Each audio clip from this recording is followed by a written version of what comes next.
Мэдээ үргэлжилж байна. Улсын их дэлгүүрийн орчинд байрлах Евен нэртэй урлал нь залуу уран бүтээлчдийн цугларга, бүтээл туурвах онцгой орон заавалжээ. Зураач Яруу найрагч мөнх баяр энд амьдарч уран бүтээлээ туурвж байгаа бөгөөд урлаг хүнийг дотроос нь өөрчилдөг хэмээн үздэг онцлоо. Евен гэх нэр нь Хивэн буюу Деважин гэсэн үгтэй ойролцоо дуудлагатай бөгөөд уран бүтээлч өөрийн урлангаан газарт орох Деважин хэмээн тодорхойлжээ. Подволын нэг өрөөний таацыг дан сонингоор чимж урлагийн хамгийн том асуултыг тавьсан бананыг наажээ. Тэр энэ урландаа зураг зурж хүлгээ бичиж дуугаа зохиодог. Евенгээр энэ жилийнхэд 1000 гаруй урлаг философи сонирхдаг оюутан залуус зочилжээ. Энэ урлагийн эзэн мөнх баяр явуугийн цэцэрлэгт жүжиг тоглож, хөрөг зурж маш олон ажлуудыг хийдэг. Түүний эснэр уран бүтээл хийх орчин чөлөөтэй атлаа төвлөрөх боломжтой байх ёстойг нь урлагийн маш олон төрлөөр туурвдаг мөнх баяр өөртөө зориулж бичсэн дуугаа сонирхоллоо. Шалид хацуулах гэж хөл нүцгэн алахнаа шантахын өмнөхөн шалтгаангүй амьдснаас алаа хүрхээч мэдэхгүй хаашаа ч юмбэ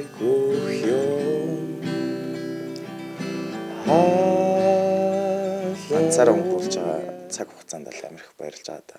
Яг тэгэхээр магадгүй ирээдүйд 5-10 жилийн дараа ингэж суух боломж олдохгүй байж магадгүй. Амьдрал дээр гарчин.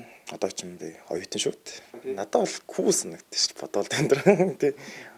Яах вэ? Гош бас их ийм урлан бодвол би нэгт амьдрах чинь бас нэг юм сонирхолтой өдөр шөнө болж байгаа мэдгэдэггүй. Тэгээд нэг цонхтой. Тэгээд тэр цонхоор бараг л гэрэл орж ирэхгүй. Тэгээд гэрэл тасаалтай байгаа нөхцөлд хэдэн цаг болж байгаа нь бараг ойлгомжгүй. Тэгээд манай ханийн цаг зогсоод бараг жил болж байна уу?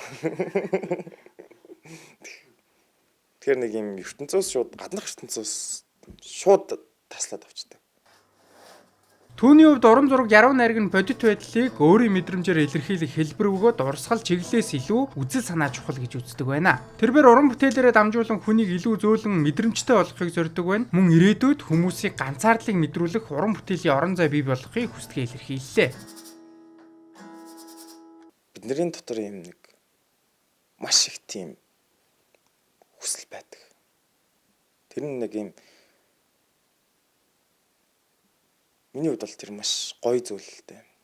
Тэрийг бүр илүү ингээ хасааж өгмөр байдаг. Илүү ингээд тэр нь ач холбогдол өгөөд ялчгүй бид нар нэг капиталист нийгэмд амьдарч байгаа болохоор бүх зүйл мөнгнөөс хамааралтай байдаг. Тэр жоохон гонхтой зүйл. Миний хувьд.